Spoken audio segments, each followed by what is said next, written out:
Hundreds of 3,000-meter peaks hold millions of cubic meters of ice within.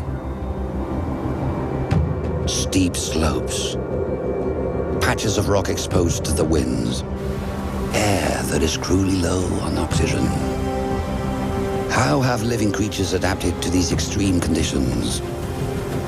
In this world where winter lasts 8 months, where the temperatures can plummet to minus 40 degrees.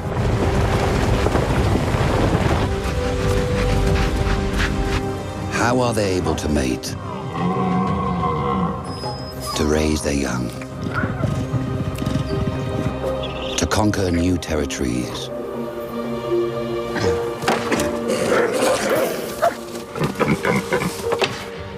To cover vast distances?